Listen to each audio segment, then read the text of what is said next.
한 주간 잘 지내셨지요? 네.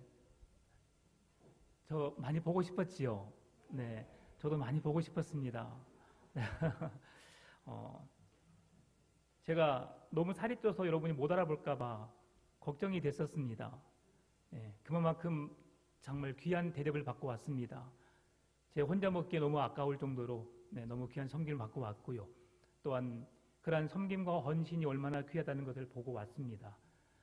늘 그랬듯이 우리 교회 안에도 이렇게 하나님의 사랑이 충만하고 또 말씀 안에서 기뻐하고 즐겁게 예배하고 있는데 또 우리 안에 아직은 발견되지 못한 것들을 많이 보고 왔습니다. 비교하는 건 절대 아닙니다. 우리 교회도 머지않아 그런 교회로 될 것 같은 그런 소망을 가져봅니다. 왜냐하면요, 예수 믿는다는 게 뭘까? 제가 늘 고민하는 게 그것입니다. 예수를 믿는 자의 삶 속에 어떤 삶이 예수 믿는 자의 삶의 모습일까를 늘 그려봅니다. 어떻게 하면 우리의 신앙생활이 행복할까를 늘 고민해 봅니다. 저의 평생에 항상 그건 숙제로 남아 있습니다. 어떻게 하면 성도들이 행복한 신앙생활을 하게 할까? 예수 믿는다는 것이 무엇일까? 어떤 것이 진정한 예수를 아는 것이고 믿는 것일까?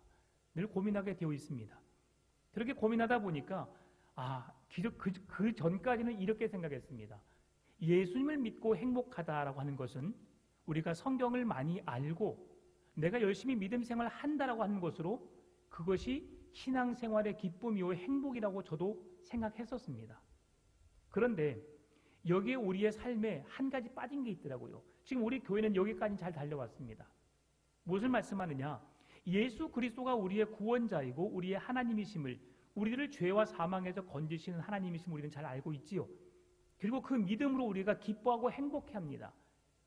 그런데 예수님께서 우리에게 진정 원하신 게 뭘까라고 하면 고민해 보면 오늘 우리 김지수 장로님께서도 기도하셨던 것처럼 영혼 구원하여 제자 삼는 것입니다. 하나님이 우리에게 주신 사명은 땅끝까지 이르러 증인된 삶을 살라고 말씀하셨습니다. 그런데 어느 때부턴가 우리가 한 20년 전만 해도 아니면 10년 전만 해도 전도에 불을 붙이는 교회가 많았습니다. 여기저기 전도 컨퍼런스, 전도 세미나, 전도에 대한 열정이 있었고 각 교회마다 띠를 두르고 전도를 했었습니다. 그런데 지금은 전도를 하는 사람들은 교회에서 나오는 것을 거의 보기 힘들고요. 그리고 이단들이 그렇게 어느 곳에서나 전도하는 모습을 보게 됩니다. 여러분, 이것은 교회의 사명입니다. 교회가 감당해야 할 일입니다. 영혼을 위해서 우리가 울 수 있고 그 영혼을 위해서 함께 웃어줄 수 있는 그것이 진정한 가족이지요. 그런 교회가 되기를 바랍니다. 이제 세미나 갔다 와서 목사가 뭘 하려나 여러분 관심 안 가지셔도 됩니다. 여러분에게 강요하지 않습니다. 제가 받은 은혜를 이제 저도 그렇게 살아내기 위해서 몸부림칠 것이고요. 또는 우리 교회도 그런 교회가 되었으면 좋겠다라는 소망을 가져볼 뿐입니다. 이제 우리 모두가 함께 힘을 합쳐 그런 교회를 추구하기 위해서 나아간다면 저는 더 힘을 내서 달려갈 수 있을 것이다라는 말씀만 드려봅니다. 계속해서 우리가 성경을 읽고 있습니다. 열왕기상의 말씀을 묵상하고 있고요. 또 그 말씀을 통해서 우리가 은혜를 받고 있습니다. 오늘 성경의 말씀 보게 되면 16장 1절부터 14절까지 아사 왕에 대한 이야기를 하고 있습니다. 아사 왕은 유다의 세 번째 왕입니다. 여로보암 제20년에 유다 왕이 되어서 예루살렘을 다스렸다고 성경은 말씀해주고 있죠. 아사 왕의 통치 기간은 41년입니다. 므낫세 왕이 55년, 우시야 왕이 52년, 그리고 오늘 아사 왕이 세 번째로 길게 41년을 통치했다고 성경에서 말씀해주고 있습니다. 그런데 이 아사 왕이 어떤 사람이었느냐? 다윗처럼 하나님께 순종한 왕이다라고 성경은 말씀해주고 있습니다. 여러분 누구처럼요? 다윗처럼입니다. 여러분이 가장 존경하는 신앙의 인물은 누구입니까? 제각기 다를 것이지요. 구약의 인물을 보게 되면 다윗, 신약의 인물을 보게 되면 바울, 대표적인 사람이 그렇습니다.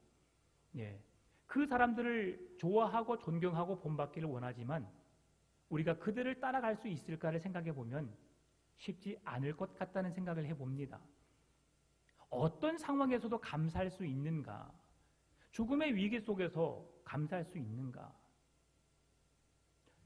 제가 세미나 이야기를 잠깐 또 해보면 어떤 일이 있었는가? 두 자녀가 다 암에 걸려 있어요. 고등학생이고 중학생인데 온몸에 암이 전이되고 가고 있습니다. 수술을 했는데 수술을 끝나고 그리고 암이 전이되는 가운데 그렇게 될지 몰랐지요. 조금 지나다 보니까 좀 가슴이 답답하고 먹먹해서 CT를 찍어봤는데 거기에 뭔가가 보인다는 거죠. 폐까지 전이가 된 것입니다. 그러한 상황 속에서 목장 모임을 한다. 여러분 가능할까요? 지금 내 딸은 그렇게 암 수술을 하고 나서 회복되었다고 생각했는데 전이가 되어 있는 상태입니다. 그것도 두 자녀가요. 근데 여러분이 만약에 목장의 목자라고 생각해 보십시다. 셀의 셀 리더라고 생각해 보십시다. 그런 상황 속에 눈물밖에 보이지 않고 내가 셀원들에게 무슨 말을 할까 고민되잖아요. 그 자리에서 펑펑 울더라고요. 그런데 하나님이 내게 주신 사명이 있기 때문에 내 사랑하는 자녀가 너무 귀하고 너무 막 가슴 아픈 일이지만 내가 그 아이를 해줄 수 있는 것이 아무것도 없기에 오직 기도할 뿐이고 그러나 내 곁에 있는 목장 식구들을 위해서 내가 지금은 헌신할 수 있기에 그 결과가 어떻게 될지는 아직 모르는 상황이고 진행되는 상황이기 때문에 내가 해야 할 사명은 감당해야겠다고 생각해서 그 자리에 섰다고 합니다. 멋있는 고백 같습니다. 우리는 조금만 먼 일이 생기면 그곳 가운데 하나님을 믿는다는 것, 기도한다는 것, 저 멀리 저 구석으로 밀어놓고 내 마음의 감정대로 내가 하고 싶은 대로 행합니다. 그런데 다윗이 그랬습니다. 다윗은 그 어려운 상황 속에서 죽음의 위기 속에서 그는 하나님을 찾았습니다. 내가 사망의 음침한 골짜기에 거할지라도 해를 두려워하지 않을 것은 주께서 나와 함께 하십니다. 여러분, 하나님이 나와 함께 하신다는 것이 얼마나 큰 은혜인지를 날마다 삶을 속에서 기억하시고 또 고백하시면서 그 은혜 속에 거하시기를 바랍니다. 오늘 아사 왕이 다윗처럼 행하였다라고 하는 말씀은 무슨 말씀입니까? 다윗처럼 하나님 앞에서 신실하였다. 그 믿음을 지켜내기 위해서 몸부림쳤다. 그러면 아사 왕의 어떤 모습이 그에게 그런 모습으로 나타났을까요? 오늘 15장 11절 말씀 보게 되면 아사가 그의 조상 다윗같이 여호와 보시기에 정직하게 행하여라고 말합니다. 그러면 아사 왕과 백성들은 언약을 갱신하면서 개혁을 일으켰는데요. 어떤 개혁을 일으켰을까? 첫째, 아사 왕은 남색하는 자를 유다 땅에서 쫓아냈다고 말합니다. 지난 시간에 제가 그 세미나 가기 전에 월요일날 화요일날 새벽에 그 교회 안에 남색하는 자가 있었다는 것을 보여주고 있는데요. 그런 것들을 어떻게 아사 왕은 다 쫓아내버렸다. 두 번째, 아사 왕은 그의 선조들이 만든 우상을 모두 없애버렸다고 말씀합니다. 이스라엘의 우상이 언제 들어왔습니까? 다윗이 하나님을 섬길 때 그들은 우상을 섬기려는 마음조차 갖지 않았습니다. 항상 여호와 하나님께서 함께 하심으로 모든 전쟁에 나가 승리하게 되었고 승리를 이끄신 하나님께 감사, 찬송과 영광을 돌렸던 다윗의 정치, 그런 왕으로 있었을 때의 시대의 모습이었습니다. 그런데 그 강함이 누구에게 이어졌습니까? 그의 아들 솔로몬에게 이어졌지요. 솔로몬이 외교 정책을 통해서 나라를 안전하게 다스린다는 그런 외교 정책을 통해서 그 나라가 흔들리기 시작했던 겁니다. 무엇입니까? 외부의 다른 나라의 공주들이 옴으로 인해서 그와 정략 결혼을 통해서 나라는 안전해진 것 같지만 그들이 믿는 신, 그들이 믿는 우상들을 다 가지고 와서 그곳에서 섬겼음을 말씀해주고 있습니다. 그 일을 위해서 솔로몬은 산당을 짓고 그들이 제사하도록, 그들의 신에게 제사하도록 그 모든 공간을 만들어서 하게 했다라고 하는 것을 보여줄 수 있습니다. 이스라엘 백성들이 우상 숭배할 수 있는 그 첫 길을 열어준 사람이 누구라고요? 솔로몬입니다. 또한 그의 아들 르호보암과 또 솔로몬과 르호보암의 죄악상을 하나님께서 깨닫게 해주시기 위해서 북이스라엘의 여로보암 왕을 세웠는데 여로보암 왕이 더 지나치게 우상을 섬기며 하나님 앞에 죄악을 범했다라고 말씀하고 있습니다. 그러한 일들로 인해서 그들이 즐비하게 우상을 섬겼던 것을 볼 수 있고요. 또한 아사 왕의 할머니 조모인 마아가라고 하는 사람이 아세라상을 섬겼습니다. 그런데 이런 아세라상을 섬긴 것에 있어서 이 오늘 아사 왕이 무엇을 했느냐? 선왕들이 섬겼던, 선조들이 섬겼던 우상 숭배를 다 철저하게 폐지시키고 사랑하는 할머니가 섬겼던 이 아세라상까지 철저하게 무너뜨리면서 그것을 폐하였다. 자기들이 그 하나님 외에 다른 신을 섬기는 것을 인정하지 않았고 모든 것을 다 멸하도록 없애버렸다는 것을 볼 수 있습니다. 그 말씀이 역대하 14장 4절에서 7절 말씀인데요. 유다 사람에게 명하여 그 조상들의 하나님 여호와를 찾게 하며 그의 율법과 명령을 행하게 하고 또 유다 모든 성읍에서 산당과 태양상을 없애매 나라가 그 앞에서 평안함을 누리니라. 여호와께서 아사에게 평안을 주셨으므로 그 땅이 평안하여 여러 해 싸움이 없은지라. 그가 견고한 성읍들을 유다에 건축하니라. 아사가 일찍이 유다 사람에게 이르되 우리가 우리 하나님 여호와를 찾았으므로 이 땅이 아직 우리 앞에 있나니 우리가 이 성읍들을 건축하고 그 주위에 성곽과 망대와 문과 빗장을 만들자. 우리가 주를 찾았으므로 주께서 우리 사방에 평안을 주셨느니라 하고 이에 그들이 성읍을 형통하게 건축하였더라. 아멘. 얼마나 아름다운 삶입니까? 하나님이 우리를 지켜주시고 우리와 함께 하시니까 그들의 삶이 어떻게 되었다고요? 형통하게 되었더라. 여러분, 우상을 섬기는 그 솔로몬 왕 때, 여로보암 왕 때, 르호보암 왕 때, 그 뒤에 그 모든 왕이 다스리는 그 시절에 항상 분쟁과 다툼과 전쟁이 일어났습니다. 어떤 때에? 우상을 섬기는 그때에. 그러나 아사 왕이 하나님을 섬기니까 우상을 섬기지 못하도록 하고 하나님을 철저하게 섬기니까 하나님께서 그 나라에 어떤 걸 주셨다고요? 형통함을 주셨더라. 여러분, 형통함의 은혜가 무엇입니까? 만사 형통이라고 하잖아요. 만 가지 모든 일에 우리의 삶에 형통함의 은혜가 임한다라고 하는 것이 어떻게 임한다고요? 하나님을 섬기는 우리의 삶에, 우리의 가정에 형통함이 임한다는 것이죠. 그러면 열심히 하나님을 섬기고 있는데, 하나님을 열심히 믿었는데 왜 그 목자의 가정에, 그 사랑하는 두 자녀에게는 그런 아픔을 주셨을까?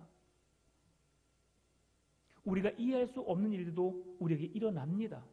그러나 그런 일들을 참고 인내하면, 하나님의 뜻이 어디에 있는지 우리가 알지 못하지만 그 뜻에 순종하게 되면 하나님은 더 선한 일들을 우리로 하여금 경험하게 하실 것이라는 거죠.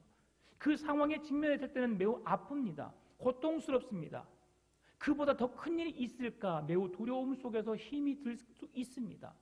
그러나 여러분, 믿음으로 이겨내시기 바랍니다. 하나님을 믿는 믿음에서 떠나지 않으면 하나님은 우리의 삶을 형통하게 이끄신다고 분명히 말씀해주고 계시기 때문이죠. 아사 왕은 친조모를 처벌할 만큼 하나님을 향한 개혁을 일으키는 일에, 온 백성들이 하나님을 섬기고 믿음 위에 견고히 서게 하는 일에 아세라상을 부수고 기드론 시내에서 불태워버리는 일들을 행하게 됩니다. 여러분, 한번 생각해 보십시오. 내가 사랑하는 할머니입니다. 할머니의 사랑을, 너무 많은 사랑을 받았습니다. 그리고 할머니는 그 신이 좋다고 지금 그 신에게 섬기고 있고요. 나는 그 할머니 손자로서 할머니가 섬기고 있는 것을, 할머니가 행하고 있는 것을 못하도록 막는 자가 된다면 여러분 어떻게 하시렵니까? 할머니, 그렇게 해서는 안 돼요 라고 몇 번 하겠지요. 그런데 그가 섬기고 있는 신을 갖다가 부숴버리고 기드론 시내에서 불태워 없애버렸습니다. 어떻게 그런 일을 할 수 있을까요? 어디서 배워먹은 못된 버릇이야. 누가 가르쳤어? 부모 입장에서 보게 되면 불효막심한 자식입니다. 그러겠죠. 그러나 아사왕은 우리가 무엇을 중요하게 여기며 살아가야 할지를 우리에게 보여주고 있습니다. 하나님을 믿는 것이, 하나님과 함께하는 것이 세상의 그 어떤 것보다 가장 귀함을 우리에게 보여주고 있는 겁니다. 할머니의 마음을 아프게 하고 있지만 그럼에도 할머니가 하나님을 섬김으로 그 본연에 있어야 할 그 자리에 서 계시게 하기 위한 그 헌신과 섬김과 그런 개혁이 있음을 우리에게 보여주고 있다는 것이죠. 여러분, 자녀들이 우상을 섬기고 있습니다. 하나님을 믿지 않고 있습니다. 어떻게 해야 되겠습니까? 지금 당장은 변화되지 않을 수 있습니다. 그러나 믿고 기도하면서 오래 참고 인내함으로 그들이 살아계신 하나님을 믿는 자녀가 되게 하기 위해서, 믿는 가정이 되게 하기 위해서 우리가 힘써야 될 줄 믿습니다. 왜 그렇습니까? 내 자녀가 잘 되는 일이, 복되는 일이 하나님을 믿는 믿음 안에 서 있는 길이기 때문이죠. 여러분, 하나님은 여러분의 가정을 형통케 하실 줄 믿습니다. 여러분의 가정을 눈동자처럼 지키시고 보호해 주실 줄 믿습니다. 그 은혜가 하나님을 믿는 여러분의 가정에 충만하게 임하게 될 줄 믿습니다. 그러면 오늘 아사 왕이 이런 개혁 운동을 일으켰음에도 불구하고 한 가지 그렇게 온전하게 행하지 못한 일이 있었습니다. 다윗에게 있어서 한 가지 아픈 일이 있었다면 무엇이겠습니까? 우리아의 아내 밧세바를 범한 사건이지요. 모든 부하들이 전쟁에 나가서 피를 흘리며 목숨을 걸고 싸우고 있는데 다윗은 한가게 뭐하고 있었어요? 낮잠을 자고 있었습니다. 낮잠을 자고 성에서 거닐다 보니까 다윗성이 이스라엘 전역의 위에 있었습니다. 성벽 위에 있었습니다. 그러니까 성벽 아래에 있는 모든 것 다 보였다고 했죠. 그래서 그들의 집의 구조는 옥상에가 목욕탕이 있다고 했었습니다. 그러니 높은 데를 찾아보게 되면 다 보이는 것이죠. 그래서 음욕을 품게 되고 그를 취하게 된 것이죠. 다윗에게 있어서 가장 크나큰 아픔이었고 그것이 고통이었고 큰 죄악이었습니다. 오늘 아사왕이 다윗과 같이 행하였더라라고 하는 것에 있어서 아사왕에게는 이런 죄악이 보이지 않았지만 그가 개혁을 일으키기 위해서 할머니가 섬기고 있는 아세라 산까지 폐하면서 불태우면서 모든 민족들에게 우상을 섬기지 못하도록 그 길을 인도했지만 한 가지 못한 게 있었습니다. 그것은 뭐냐면 산당을 완전히 제거하지 못했다는 것이죠. 산당이 무엇입니까? 우상을 섬기는 장소입니다. 여러분, 오늘 우리가 이 성경의 말씀을 통해서 깨달을 수 있는 게 뭐냐면 우리가 그 일을 행하지 않겠다고 다짐은 할 수 있습니다.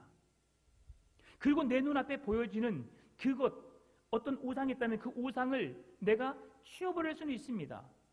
그러나 우상을 섬겼던 그 장소를 없애지 않으면 또다시 그들은 범죄할 수밖에 없음을 보여주는 것입니다. 여러분, 우리 자녀들이 요즘에 게임을 많이 하죠. 인터넷을 많이 합니다.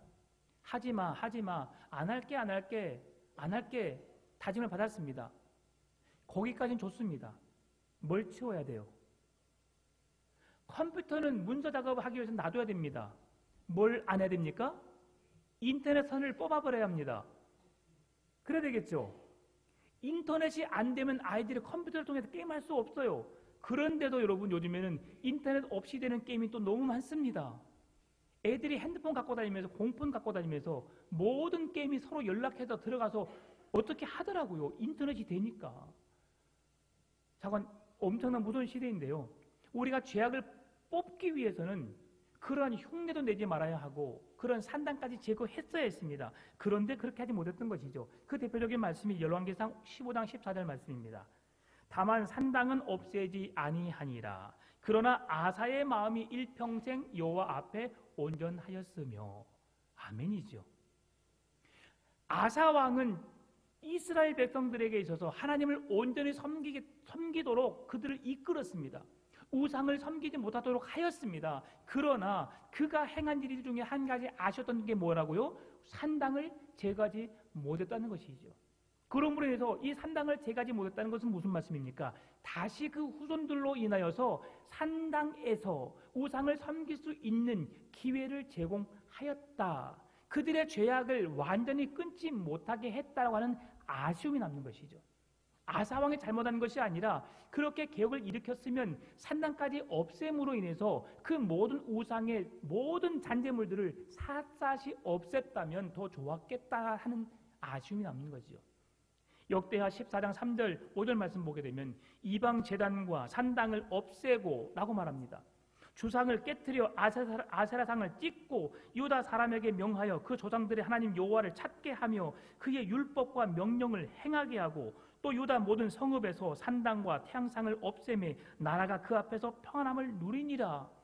이 말씀 보게 되면 산당까지 없앴다고 했잖아요. 근데 오늘 본문의 말씀 보게 되니까 뭐라고 말하고 있습니까? 다만 산당의 일부는 제거했지만 완전히 제거하지 못했음을 우리에게 말씀해주고 있는 겁니다. 악은 그 어떤 모양이라도 버리라 라고 말씀하고 있죠. 여러분, 제가 은혜를 엄청 받고 왔습니다. 엄청 은혜를 받았어요. 제가 거룩해진 줄 알았습니다. 차 속도도 안 냈습니다. 7시 반 일부 예배를 드리고 8시 반에 끝나고 인사하니까 8시 50분 됐더라고요. 그리고 8시 50분에 출발해서 왔습니다. 아무런 방해가 없이 순조롭게 왔어요. 은혜스럽게 막 찬양하면서 오다가 한 차 제네시스 7889인가 그 번호가 제 앞에서 100km로 정확하게 가는 겁니다. 어떤 차량에서 1차선은 초월차로입니다. 2차선은 주행차로죠. 그런데 그 옆에 주행차로에서 대형 버스, 대형 트럭이 똑같이 100으로 정확하게 갑니다. 지금 두 차가 제 앞에서 나란히 가고 있어요. 제 뒤에는 금호고속 버스가 오고 있고요. 승용차 한 대가 따라오고 있습니다. 제가 급하죠. 기다렸습니다. 참아야죠. 은혜 받은 자니까. 그랬더니 제네시스가 조금 속도를 내더라고요. 그것도 한 1분, 2분, 3분 정도를 지나서 추월할 수 있을 만큼의 시간이 지났습니다. 한계에 다다랐죠. 그래도 은혜 받은 자니까 그래. 차이가 딱 나자 제가 악셀을 밟으면서 이런 진작 빗겠어야지. 그렇게 제가 말을 하는데 우와 하나님 제가 이렇게 연약한 사람이군요. 그냥 피해서 그럴 수도 있지. 참 그냥 여유롭게 가시는가 보다. 참 연비도 즐기시면서 우리 지구 환경을 지키기 위해서 참 애쓰시는 분이다. 그 다음에 제가 이렇게 생각했어요. 그 순간 지나가면서 초월하면서 그 생각이 제게 딱 드는 거예요. 그래서 정말 죄송합니다. 저는 그런 사람밖에 못 듭니다. 그래서 변화된다는 것이 이렇게 쉽지 않음을 봅니다, 여러분. 그럼에도 우리가 변화돼야 되겠죠. 아사왕의 개혁을 일으킨 것 그 자체가 쉽지 않음을 보게 됩니다. 산당을 폐지하기도 하고 우상 섬긴 것을 다 막아보았지만 그 일이 쉽지 않았음을 보게 된 것이죠. 결국 모든 산당을 제거하지 못했기 때문에 죄악의 뿌리를 제거하지 못했기 때문에 다시 후일에 있을 이스라엘 백성들의 죄악이 그대로 이루어졌음을 보게 됩니다. 여러분, 말씀대로 산다는 것 결코 쉽지 않지만 그래도 말씀대로 살아내기 위해서 몸부림치시는 여러분 되시기를 바랍니다. 순간순간 생각으로 우리의 행동으로 죄를 범할 수 있습니다. 그렇다고 넘어지지 마십시오. 좌절하지 마십시오. 하나님은 그래도 그러한 여러분을 사랑하십니다. 그러한 여러분을 통해서 일하시기를 원하신다는 것이지요. 오늘 이어지는 본문 속에서 이제 이스라엘의 5번째 왕, 유다의 왕이 아닌 북이스라엘의 5번째 왕 시므리, 오므리, 아합 왕을 소개하고 있습니다. 시므리, 오므리, 아합 왕. 이들은 다들 악한 왕입니다. 시므리는 남유다 아사 왕 제27년에 시므리가 군사를 일으켜서 엘라를 죽이고 정권을 잡습니다. 그리고 그 나라의 왕이 됩니다. 그런데 왕이 된 지 7일 만에 그 왕위가 폐위됩니다. 왜 그렇습니까? 그는 즉위식을 거행하지 못한 이유가 있었는데요. 그 당시 즉위식은 새해가 되면 그 왕의 즉위식이 이루어졌습니다. 그러니까 7일 만에 어떻게 즉위식을 할 수 있었겠습니까? 한 해를 보내야 되는데요. 그러니까 그는 즉위식을 할 수 없었습니다. 살펴보면서 시므리가 어떤 사람이었을까? 시므리는 왕의 자질이 부족했던 사람이었음을 보게 됩니다. 그는 또한 반역을 통해서 무모한 일을 행함으로 이스라엘의 아픔과 상처를 준 사람입니다. 그래서 결국은 그는 왕이 된 지 7일 만에 모든 사람이 왕으로 인정하지 못하고 스스로 왕이라는 자리에 오름으로 방화와 자살로 인해서 결국 그는 죽음을 당하게 됩니다. 그리고 이어지는 왕이 오므리 왕인데요. 오므리가 왕이 되었습니다. 그런데 여러분, 지금 제가 말씀드리고 있는 시므리와 오므리는 이스라엘 사람이 아닙니다. 왜 하나님은 이스라엘 백성들이 아닌 자들을 이스라엘의 왕으로 세우셨을까를 보게 되는 것이죠. 하나님이 북이스라엘의 왕들을 왜 그들에게 그렇게 왕의 자리에 서게 하셨을까? 시므리와 오므리는 이방 나라에서 온 군대 장관이었습니다. 당시 열왕기상 16장 1절 4절 말씀 보게 되면 여호와의 말씀이 하나님의 아들 예후에게 임하여 바사를 꾸짖어 이르시되 내가 너를 티끌에서 들어 내 백성 이스라엘 위에 주권자가 되게 하였거늘 내가 여로보암의 길로 행하며 내 백성 이스라엘에게 범죄하게 하여 그들의 죄로 나를 노엽게 하였은즉 내가 너 바사와 내 집을 쓸어버려 내 집이 느밧의 아들 여로보암의 집같이 되게 하리니 바사가 속한 자가 성읍에서 죽은즉 개가 먹고 그에게 속한 자가 들에서 죽은즉 공중의 새가 먹으리라 하셨더라. 이 바사는 미천한 군인 출신입니다. 그리고 지지 세력이 미약한 상태에서 새로운 왕조를 창건했습니다. 나를 지지하지 않고 몇 명의 세력을 이끌어서 내가 이 나라 왕이 되겠다라고 하면서 그런 반항을 하게 된 것이죠.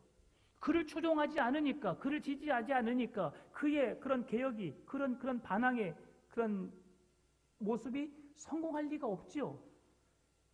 어렵지 않게 군대 권력의 핵심 세력으로서 부상할 수 있었지만 그러나 모두의 지지를 받지 못하므로 그 바사는 누구에 의해서? 시므리에 의해서 죽임을 당하게 되고요.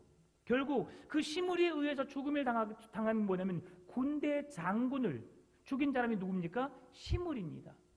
그러면 여러분, 시므리가 군대 장관을 죽였어요. 그리고 오므리는 그 지금 현 군대 장관입니다.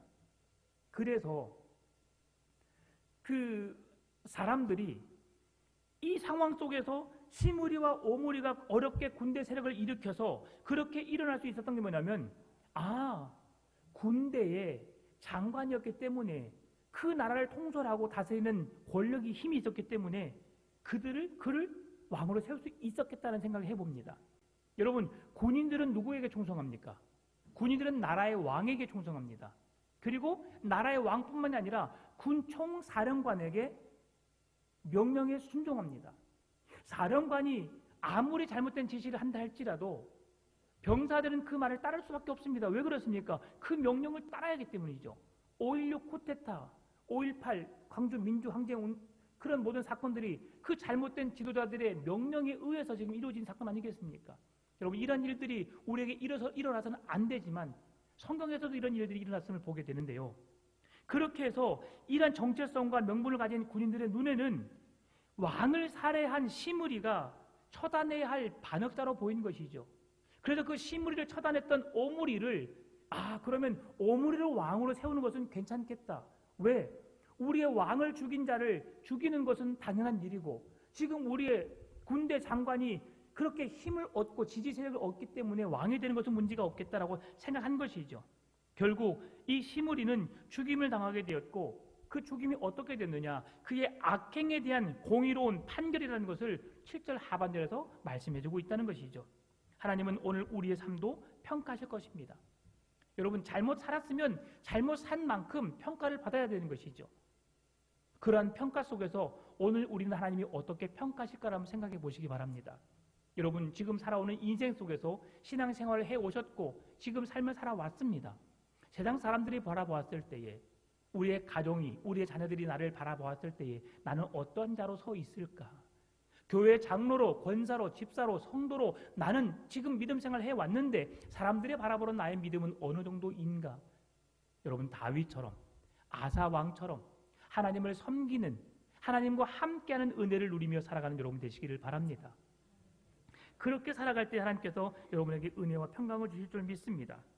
오므리 왕, 그는 그의 경쟁자가 있었습니다. 더 이상 그 군대의 쿠데타를 통해서 정치 군대 독재를 통해서 나라를 세워가는 것을 못마땅하게 했습니다. 그래서 한쪽에서는 이스라엘 백성들이 디브니를 세웠습니다. 그들은 군사 세력이 아닙니다. 일반 백성들입니다. 그리고 이제 오므리가 군대 장관이었기 때문에 오므리를 왕으로 세우려고 하는 그런 상황이 생깁니다. 여기서 동족 상잔, 민족이 민족을 서로 싸우고 살해하는 사건이 생깁니다.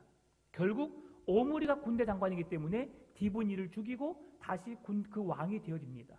그러면서 나라를 다스렸는데요. 이방인이었음에도 불구하고 이스라엘의 왕이 되었고, 이방인이었기 때문에 하나님을 섬기겠습니까? 안 섬기겠습니까? 섬길 리가 없지요. 그래서 우상을 섬기고 여호와 보시기에 악을 행하며 범죄한 왕이 됩니다. 여러분, 죄는 무엇입니까? 나라를 급속하게 분열시키고 나라를 파괴시키는 무서운 힘이 있다는 사실을 여러분 기억하셔야 합니다. 죄는 끔찍합니다. 죄는 작은 것에서부터 출발해서 더 큰 죄를 범하는 일에 있어서 아무런 양심의 가책도 없이 당연한 것처럼 짓게 만드는 것이 죄입니다. 여러분, 처음에 거짓말하면 어떻습니까? 내가 거짓말했어. 안 되는데. 거짓말이 아니면 남의 것을 훔쳤습니다. 막 벌벌 떨잖아요. 내가 왜 이런 일을 했을까? 근데 한 번, 두 번 하다 보면 어떻습니까? 너무 쉽습니다. 너무 재밌습니다. 제가 말씀드렸죠. 저희 아버지, 저희 어머니 지갑에 100원, 50원에 호떡 하나, 50원에 호떡 하나, 핫도그 하나, 50원 주면 오락이 한 판일 때가 있었습니다. 제가 어렸을 때요. 친구들이 100원씩 가지고 와서 핫도그 하나 사 먹는 게 그렇게 부러웠습니다. 저희 집이 가난하지 않았습니다. 동전이 집안 사방에 널려있는 집이 저희 집이었습니다. 언제든지 그 마음만 먹으면 가능했죠. 여기저기 있는 흩어진 돈을 처음에는 주워서 써서 보니까 그렇게 맛있습니다. 오뎅 하나에 50원, 핫도그 하나에 50원, 호떡도 하나에 50원. 너무 재밌습니다. 주위에 보이는 돈을 다 쓰고 나니까 돈이 없는 거죠. 딱 보니까 엄마 지갑이 있어요. 열어서 100원, 100원. 그러다가 1000원. 이제 1000원도 부족합니다.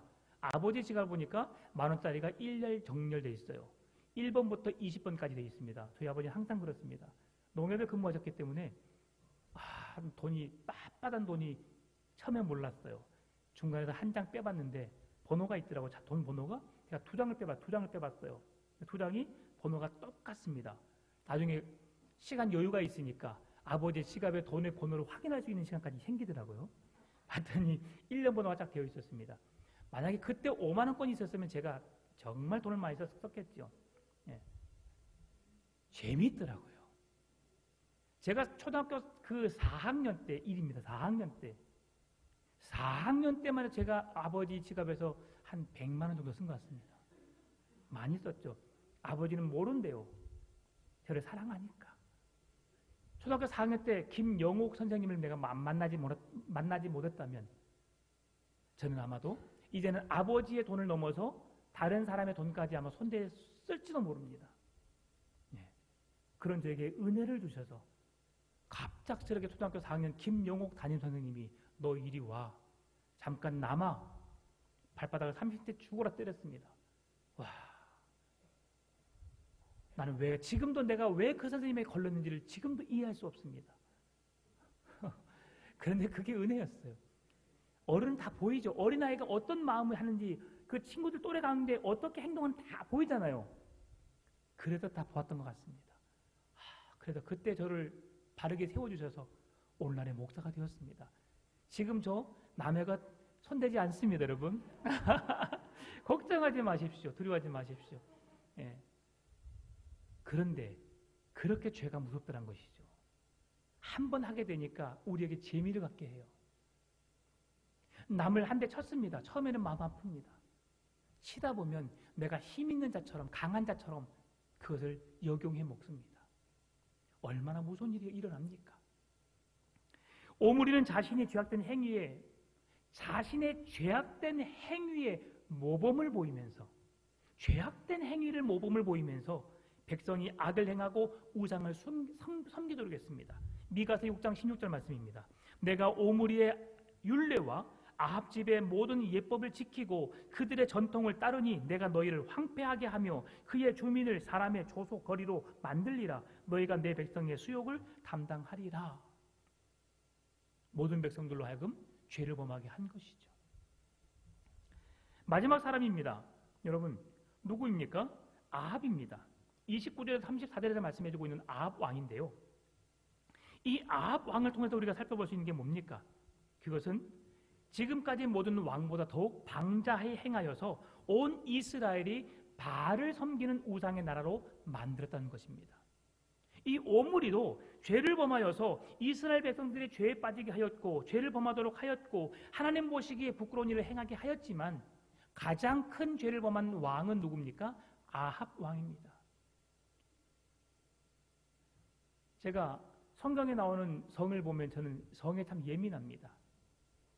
오므리, 야, 성이 누굽니까? 옷입니다. 제가 마음이 아픕니다. 잘 살아야겠다 생각도 해보고요. 그리고 신약 성경에도 좀 은혜를 받는 게 이제 오네시모입니다. 오네시모. 예, 오네시모로. 그래서 좀 그래도 믿음 안에서 회개하고 돌이켰던 사람. 그래도 나는 신약의 사람이니까 좀 제가 위로를 받습니다. 그러면서 한술 더 떠서 오 주님, 주님이 오십니다. 오 하나님, 여기까지 하겠습니다. 자, 오므리의 아들이 아합입니다. 아합 왕은 그 모든 죄악의 끝을 달린 사람입니다. 그래서 아합에게서 다음과 같은 두 가지 사실을 발견하게 되는데요. 오늘 우리는 첫째로 하나님 백성은 자기 생각을 중심으로 사는 사람이 아니라 하나님 말씀 중심으로 살아야 한다는 것을 깨닫습니다. 내 중심적으로 살게 되면 바알을 섬기는 우상의 집단으로 세울 수밖에 없습니다. 그런데 하나님 중심으로 살게 되니까 죄악을 끊고 하나님의 거룩한 백성으로 살 수 있게 됐다는 것이죠. 둘째로 자기에게 주어진 환경을 무조건 운명적으로 주어졌다고 생각하기보다도 거기에 순응하기 이전에 내게 주어진 환경을 극복하고 무엇이 옳은가, 무엇이 옳지 않은가를 분별하여서 내가 옳은 것, 하나님의 기뻐하신 것을 생각할 수 있는 자가 되어야 된다는 것이죠. 첫 번째, 제가 한 목자 이야기를 하면서 그의 두 자녀가 암을 통해서 지금 고통 중에 있다고 말씀드렸습니다. 그런데 그렇다고 해서 모든 걸 포기하고 좌절하고 모든 걸 내려놓아버리면 그의 인생 또한 망가질 수밖에 없습니다. 여러분, 무엇이 중요한지 무엇이 옳고 그른지를 분별하시고 옳은 것을 우선시 여기며 행하시길 바랍니다. 그리고 그 일을 행하시는 가운데 하나님의 함께 하심을 경험할 수 있기를 바랍니다. 오늘 아합은 우상을 섬기는 일에 힘썼지만, 그래서 하나님 보시기에 악한 일을 행하였지만, 오늘 아사 왕은 다윗과 같이 행하면서 믿음으로 그 나라를 굳게 세웠던 것을 보게 됩니다. 오늘 여러분, 다윗과 아사 왕처럼 믿음으로 하나님의 나라를 건설해 가며 주님의 기쁨이 되고 주님의 영광을 위한 일에 귀하게 쓰임받는 여러분 삶이 되시기를 바랍니다. 그 은혜가 우리의 가정 가운데, 우리 교회 가운데 충만하게 임하게 되시기를 주의 이름으로 축원합니다.